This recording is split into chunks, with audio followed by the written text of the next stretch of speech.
যদি মনে হয় আমার কথাগুলো সঠিক, যদি মনে হয় যে আপনি আমার সাথে একমত, তাহলে ভিডিওটা সর্বোচ্চ শেয়ার করবেন।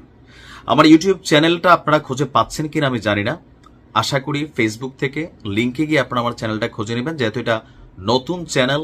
ইরান ইসরায়েল নিউজের কারণে আমার আগের যে চ্যানেলটা ছিল সেটা নষ্ট হয়ে গেছে। আচ্ছা, দোষটা কার দিব?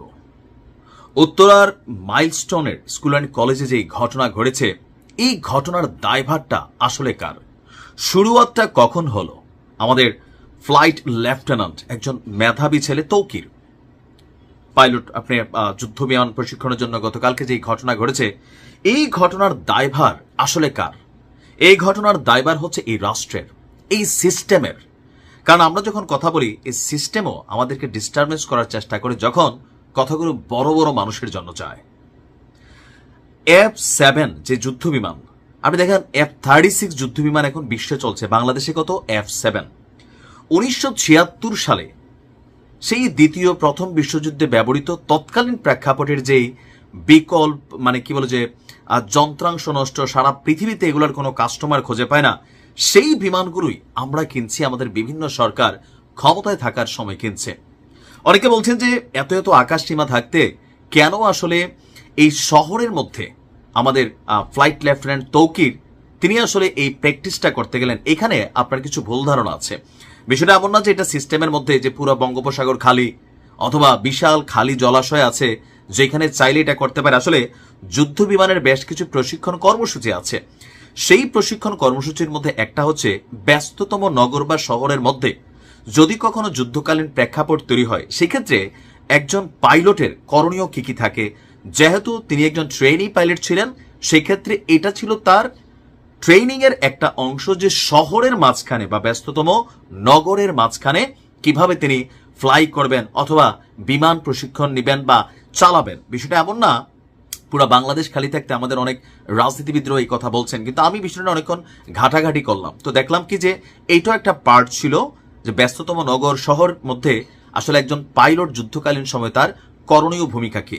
তো সেইটা করতে গিয়া তিনি যে ফ্লাইট, মানে যে F-7 যুদ্ধ বিমানটাতে ধ্বংস হলেন বা এতগুলো জীবন চলে গেল, সেই জীবনগুলোর শুরুয়াতটা হয়েছে যখন থেকে এই যুদ্ধ বিমানগুলো আমাদের সরকাররা কিনতে শুরু করেছে।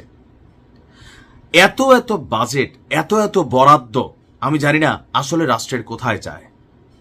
এই যে এতগুলো বাচ্চা মারা গেল, আমি যখন নিউজটা করছি, মোর দেন 27 অফিসিয়ালি ঘোষণা। গতকালকে রাত্রি থেকে বিভিন্ন জায়গায় আওয়াজ যে এই হতাহতের সংখ্যাটা অনেক বেশি, কেউ বলছেন শত শত। এই সময়ের মধ্যে আবার পলিটিশিয়ানরা কেউ কেউ আবার গুজব ছড়াচ্ছেন, কেউ কেউ হয়তোবা সত্য বলছেন। নানান গসিপ আমাদের সামনে আসছে যে প্রকৃত মৃতের সংখ্যা কত। আবার আমাদের বিভিন্ন জায়গায় পলিটিশিয়ানরা মুভমেন্ট করছেন। এই মুভমেন্টগুলো এই মুহূর্তে আসলে কি জরুরি ছিল?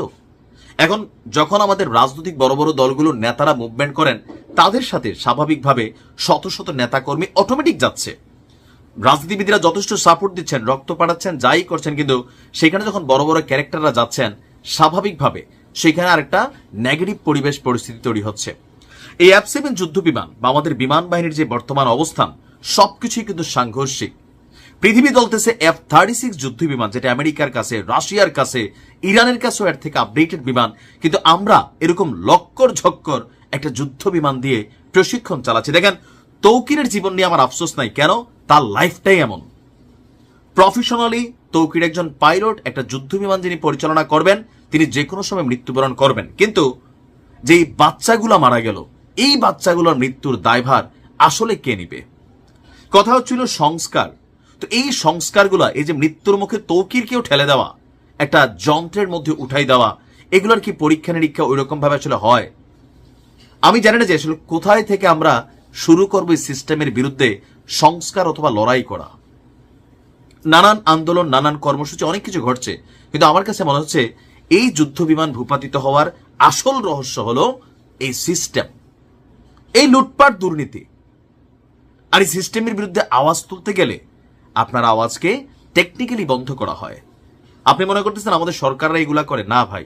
এই যে যখন ইরান ইসরায়েল নিয়ে আমরা যখন কথা বলি, ইসরায়েলের অন্যায়ের বিপরীতে যখন কথা বলি, ফেসবুক ইউটিউবে কথা বলার সিস্টেম বন্ধ করে দেওয়া হয়েছে না?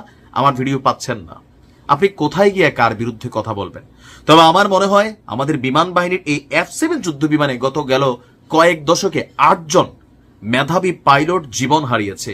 আর এই দুর্ঘটনার ফলে বিভিন্ন জায়গায় শত শত মানুষ তাদের জীবন হারিয়েছে।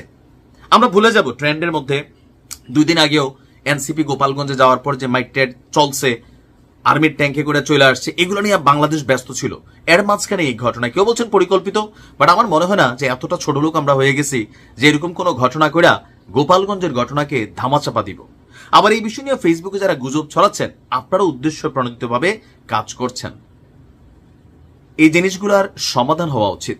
এই ঘটনার পর বাংলাদেশে আমাদের যে প্রশিক্ষণ যুদ্ধ বিমানগুলো আছে, অথবা ফাইনালি কখনো কোনো দেশের সাথে যুদ্ধ লাগলে যে যুদ্ধ বিমানগুলো আছে, আরেকবার চেক করা দরকার। না তো এমন হবে যে যুদ্ধ লেগে গেছে, আমাদের বিমানের চাকা খোলা, পিছনের ধরেন মেশিন চলে না, গ্লাইডেড বোমা লোড হচ্ছে না, আরো অনেক কিছু। আল্লাহর কাছে দোয়া করি ওই সকল মায়েদের জন্য, বাবাদের জন্য যাদের সন্তানরা জীবন দিয়েছেন, শাহাদাত বরণ করেছেন এই ঘটনার মাধ্যমে। শুধুমাত্র আবেগী ডায়লগ ইউনুস স্যারের মন্তব্যে আমার খুশি আসা নাই। আমার দরকার হচ্ছে জাস্টিস। এই ঘটনাগুলোর পিছনে এরকম অকেজুর লক্করজকর যুদ্ধ বিমানগুলা যখনই কিনা হয়েছে, রিসেন্টলি যদি কিনা হয়ে থাকে 2, 4, 10, 20 বছরের মধ্যে, যে সারা পৃথিবীগুলোর ব্যান করে দিছে, বাংলাদেশের মতন দেশের কাছে চীন হোক, রাশিয়া হোক, যারাই বিক্রি করতেছে, যেই সরকার তৎকালীন ক্ষমতায় এগুলোকে পারচেজ করছে, সেটার সাথে জড়িত থাকা প্রত্যেকের বিচার হতে হবে। বিচার নয়তো 3 দিন কান